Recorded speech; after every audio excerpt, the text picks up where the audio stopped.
Koinotdagi eng kichik narsa nima? Moddani cheksiz bo'lib borish mumkinmi? Yoki buning bir chegarasi bormi? Atomlardan ham ichkarida nima yashiringan? Va shunday bir nuqta bormi? U yerda fizikaning o'zi ishlamay qoladi. Biz odatda moddani qattiq narsa deb tasavvur qilamiz. Lekin agar biz uni tobora yaqinroqdan ko'rsak, aslida nimani topamiz?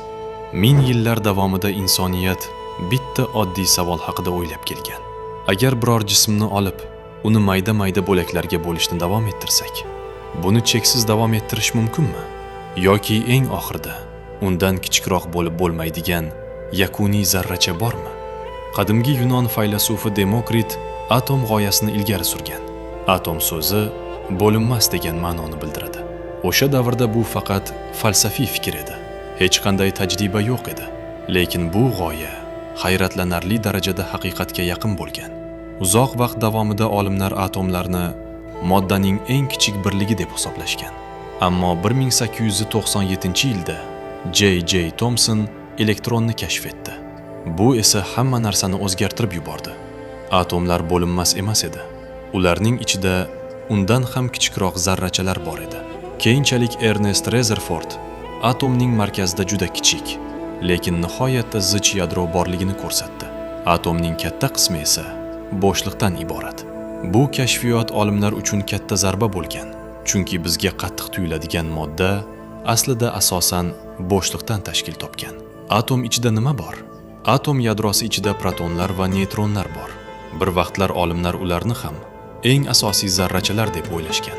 Lekin keyin yana bir kashfiyot qilindi. Protonlar va neytronlar ham aslida undan kichikroq zarrachalardan, kvarklardan tashkil topgan. Shundan keyin savol yanada chuqurlashdi. Kvarklar oxirgi chegarmi?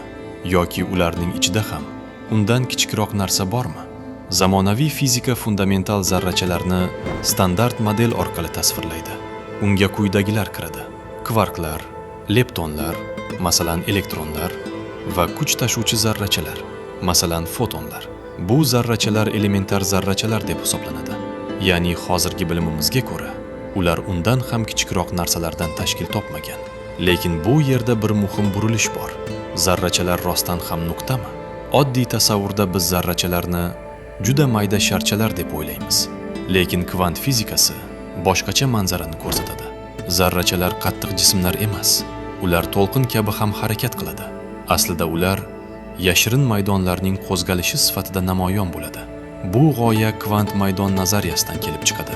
Unga ko'ra, elektron bu juda kichik shar emas. Elektron bu elektron maydonidagi tebranishdir. Bu esa savolning o'zini o'zgartirib yuboradi.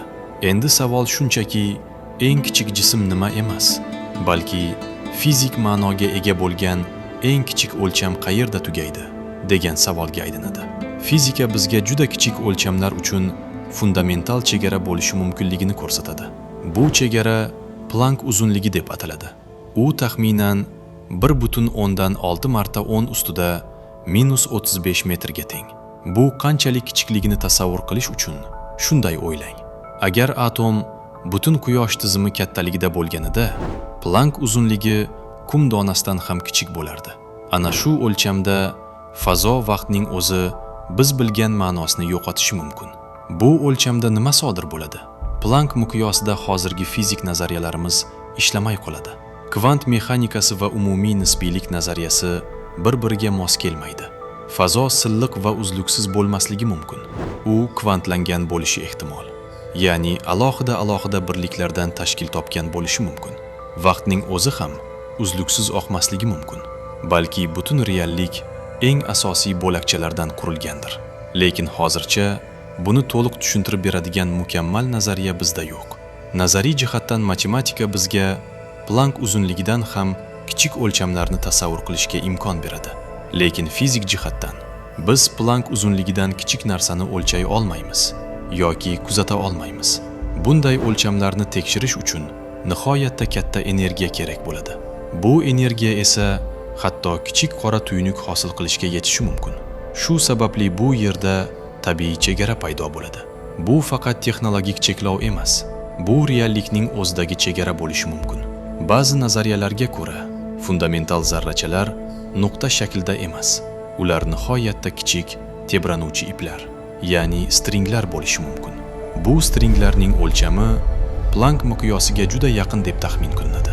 Ularning turlicha tebranishi esa turli zarrachalarni hosil qiladi. Masalan, bitta tebranish elektronga o'xshasa, boshqasi foton yoki kvark sifatida namoyon bo'lishi mumkin. Lekin string nazariyasi hozircha isbotlanmagan. U matematik jihatdan juda kuchli va izchil ko'rinadi, ammo tajribalar orqali hali tasdiqlanmagan.